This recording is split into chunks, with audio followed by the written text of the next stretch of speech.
Paul von Ebers, the head of Blue Cross Blue Shield here in North Dakota, is in studio. Paul, before we go to calls, and they're all lined up, is there anything that I didn't give you an opportunity to get out that you want to? Sure. One thing, I mentioned that this law doesn't really control the cost of health care. So we're taking the lead to implement a number of things to control the cost of health care. We've got new agreements with hospitals and doctors here in Fargo and around the state to incent them for higher quality and lower cost. We've implemented a medical home program to get people connected to their primary care doctors, and we've implemented a number of wellness programs to help people stay healthy. So even though the law, in our opinion, doesn't really address the cost of health care, we're moving ahead to try to do that. Let me play devil's advocate with that and give you a chance to respond. What about those who say that no one buys health care from health care providers cheaper than the federal government in the area of Medicare? That when you look at a dollar spent versus how much is spent actually towards that care versus administration.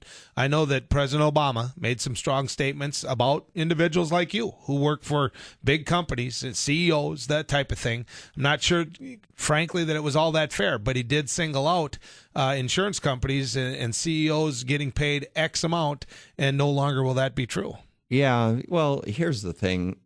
First of all, the federal government and the payment rates for hospitals and doctors under the federal government, they actually lose money on every Medicare patient that they treat. So in order for us to have the hospitals and doctors we have here, if private insurance companies like Blue Cross Blue Shield weren't paying a little bit more than Medicare, we wouldn't have hospitals and doctors in this state because the Medicare program doesn't pay them enough to keep their doors open. And the same is true with the Medicaid program. We've been making up the difference for many years. We don't think that our customers can continue to carry that burden. But essentially, the Medicare program has not been carrying its weight. We subsidize the Medicare program here in this state. Blue Cross Blue Shield providers. Say you're Sanford downtown here, and Medicare patient comes in, and you say, well, I'm not going to make money on this. I'm going to subsidize this. Well, I think Sanford and Essentia and other healthcare providers are trying to do the right thing. They don't want to turn away Medicare members. They don't want to turn away patients just because they have Medicare. But they do lose money on that. And so, it creates a difficult problem. There are some physicians in various parts of the country that are beginning to say we don't want Medicare patients anymore. That's not happening a lot here in Fargo or in North Dakota, but it could happen someday. Okay, let's get to the phone calls. Robert, you're on with Paul von Ebers. Go ahead, Robert. Yeah, hey, I've got a question. Just a quick preface. My wife works at a medical center. Her insurance is paid. It's Blue Cross and Blue Shield. Okay, when our kids were on the plan, we paid my portion out of pocket. We just added to it, and that was fine. Well, when the kids got old enough and they got on it, just me on it. Well, then the policy, what I had to pay extra was like unbelievable. I'm 54 right now, to be honest. But anyway, so I took different insurance, and the reason I did is because when I wanted to go to my bank and get a different group rate, and their group rate was just a little bit over half of what my group rate would have been with my wife at the hospital. And when I called and tried, I did apply, actually, and the lady called me back and said, no, you can't do that, she said, because your wife is at this medical center. And I said, well, so what? I'm going to go through my bank. I'm a farmer. I'm into, And they said, no. That the state legislature passed a deal that says if you're available for a group plan, you have to take that group plan. Is that still true? Paul? It's often hard for me to answer questions like this where I don't know all the details about the particular situation. I'd be happy to get the information off the air and get back to you on an individual. You can call Blue Cross. We'd be happy to get back to you and check it out. It's hard for me to comment without knowing all the facts. Fair enough. 237-5948, 1-800-880-5346. Tons of email questions coming in. Lots of people on the phone lines. Don't lose your spot. Somebody will take it. When we come back, Paul von Ebers, Blue Cross, Blue Shield, right after this. Paul, if we walked out to West Acres, or we walk to the Kirkwood Mall, or I don't care, pick a spot where we can grab 100 people in about 2-3 seconds. How many of them do you think really understand what's in this bill?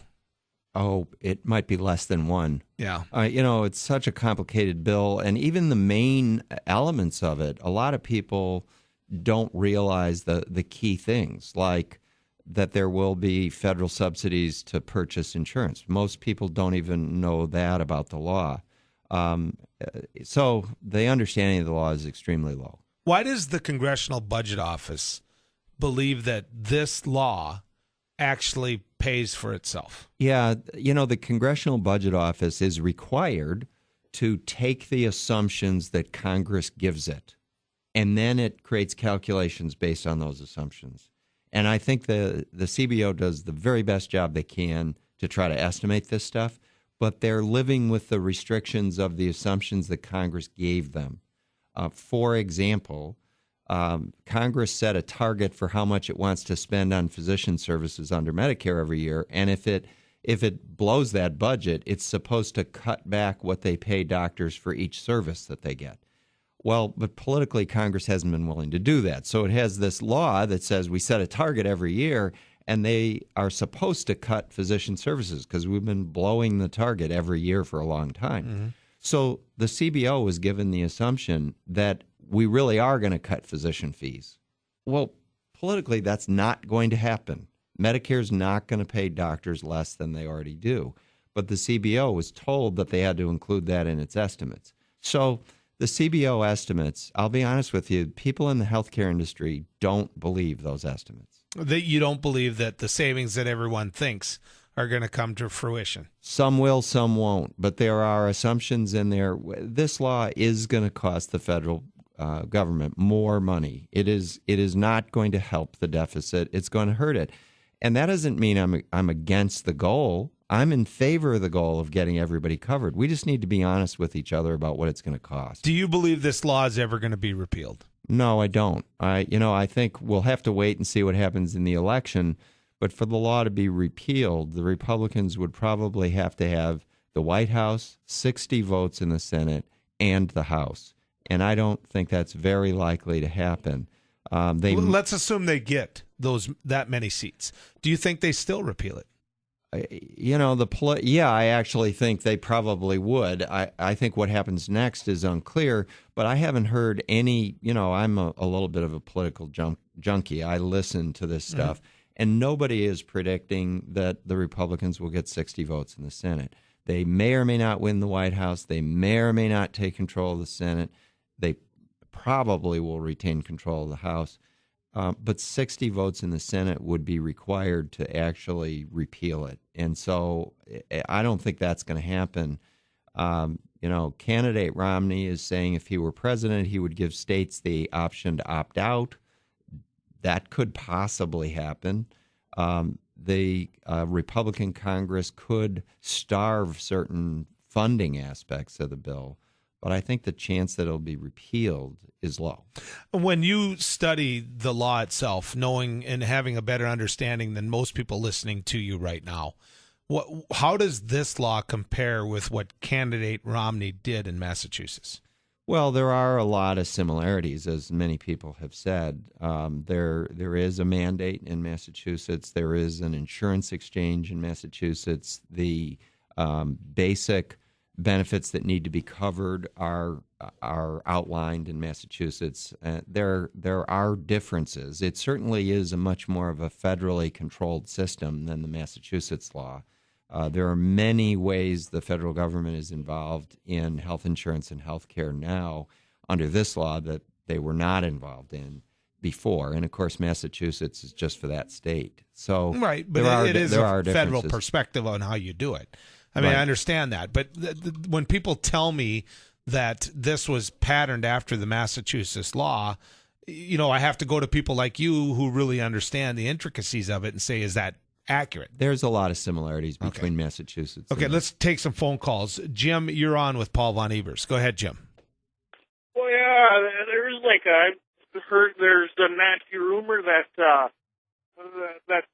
if, in fact, when this gets implemented, that Blue Cross Blue Shield the premiums were going to go up by 100%, is what I've been told. No, Is that not true? no, that's not true. We do think that certain parts of the law will increase the cost of health insurance. One reason is this insurer tax. The other reason is that we think that most of the people who will get health insurance under the law that didn't have it before are actually going to have are going to be a bit sicker than the people who have insurance coverage now, because the people who we have a high risk pool in the state that covers people that we know have disease, and they pay a higher premium for that. Under the law, they won't pay a higher premium; they'll be part of the regular pool.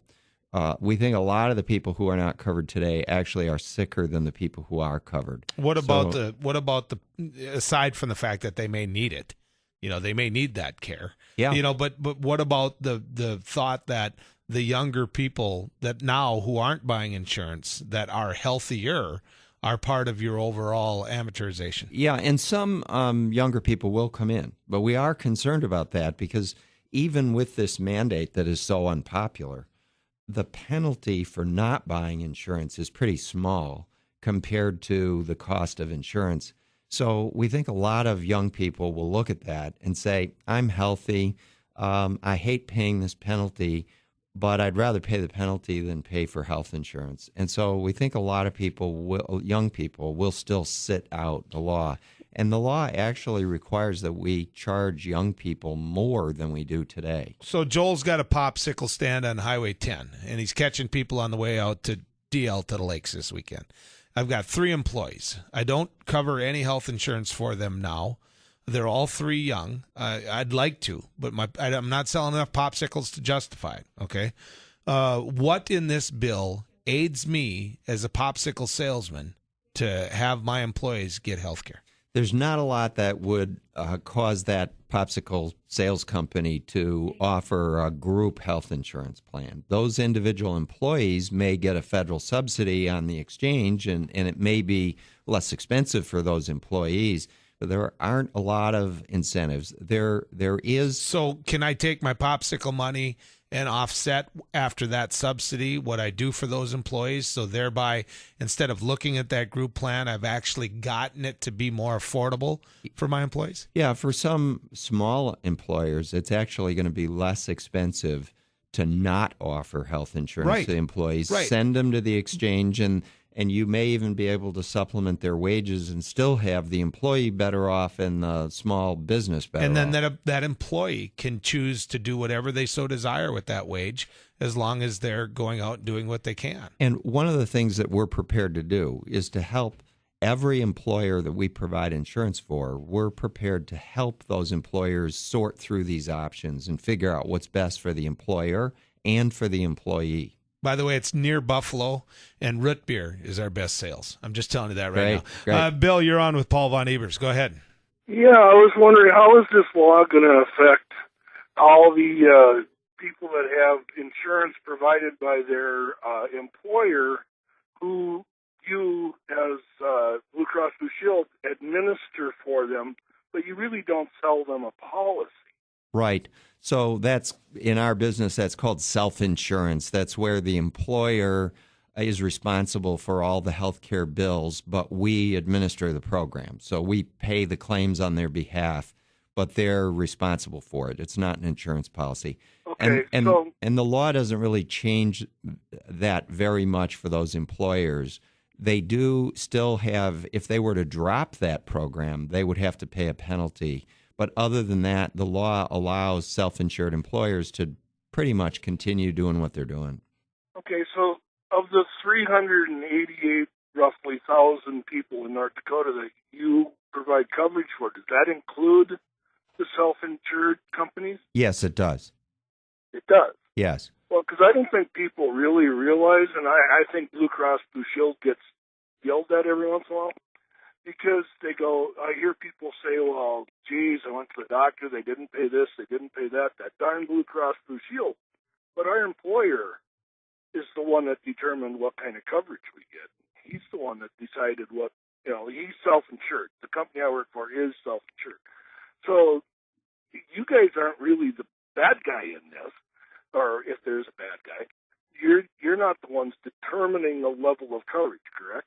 Not always. You're right. With self-insured employers, if a group wants to sponsor their own health benefit plan, then we work with them to help them decide what they want to offer. But it's their decision.